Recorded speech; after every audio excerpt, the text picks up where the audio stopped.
नमस्कार, मैं हूं कुमार गजेंद्र। जनपद ऑन द स्पॉट में आपका स्वागत है। आज एक बार फिर उत्तर प्रदेश से एक बड़ी खबर आ रही है। खबर ये है कि उत्तर प्रदेश एसटीएफ ने कुख्यात बदमाश अनिल दुजाना को आज मुठभेड़ में एक एनकाउंटर में ढेर कर दिया है। अनिल दुजाना बेहद ही कुख्यात किस्म का बदमाश था और उस पर गैंगस्टर समेत करीब 62 मुकदमे दर्ज थे, जिनमें से उसकी कुख्यात होने का अंदाज़ा इसी बात से लगाया जा सकता है कि 62 मुकदमों में से 18 केस तो केवल हत्याओं के थे। ये बेहद खतरनाक बदमाश था और हत्या, फिरौती, जबरन वसूली, ज़मीनें कब्जाना समेत गैंगस्टर एक्ट में ये काफ़ी लंबे समय से सक्रिय था। ये बदमाश दुजाना उस वक्त सुर्खियों में आया जब इसने 2011 में सुंदर भाटी गैंग के, जो पश्चिमी उत्तर प्रदेश में बड़ा एक गैंग कहलाता है, सुंदर भाटी का भी हाल ही में अतीक शूटआउट मामले में भी नाम आया था। तो इसने सुंदर भाटी पर उस वक्त हमला किया था जब सुंदर भाटी अपनी भांजी की शादी में शामिल होने के लिए एक बैंकेट हॉल में आया था। वहाँ पर AK-47 राइफल से अपने साथियों के साथ, जिसमें अमित कसाना वगैरह काफ़ी सारे बदमाश शामिल थे, उन्होंने इस पर ताबड़तोड़ गोलियां बरसा दी थी सुंदर भाटी पर इन लोगों ने। तब ये गैंग इसका दुजाना का उस टाइम पे सामने आया था। ग्रेटर नोएडा के दुजाना में रहने वाला ये अनिल नागर असल में इसका नाम था, लेकिन क्योंकि दुजाना गाँव का था तो ये अनिल दुजाना गैंग और दुजाना के नाम से ये बहुत मशहूर था। ये बेहद कुख्यात बदमाश था और हाल ही में जमानत पर छूटकर आया था। पुलिस सूत्र ये बताते हैं कि ये हाल ही में जमानत पर छूटकर आया था। ADG law and order Prashant Kumar के मुताबिक पिछली 10 अप्रैल को ये जमानत पर जेल से बाहर आया था और आते ही इसने एक परिवार को फिरौती के लिए रंगदारी मांगने के लिए फ़ोन करना शुरू कर दिया था। ये कई लोगों को परेशान कर रहा था।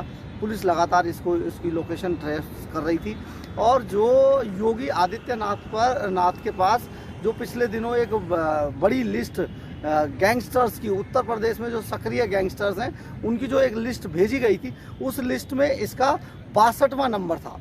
62वें नंबर पर अनिल दुजाना का नाम था और इसने इसकी करीब हजारों करोड़ की प्रॉपर्टियों पर पिछले दिनों योगी सरकार के प्रशासनिक अधिकारियों ने बुलडोजर चला दिया था।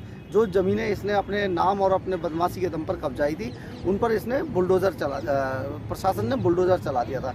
इसका गैंग, दुजाना का गैंग दिल्ली, यूपी, हरियाणा, राजस्थान तक, दिल्ली NCR में सक्रिय था और करीब 60 से 65 बदमाश इसके गैंग में शामिल थे।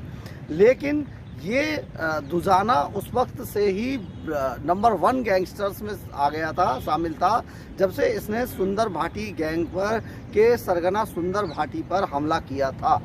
अब ये भी कहा जाता है कि ये जो अनिल दुजाना है, ये इतना कुख्यात था कि ये किसी से बात कम करता था और गोलियां ज़्यादा चलाया करता था।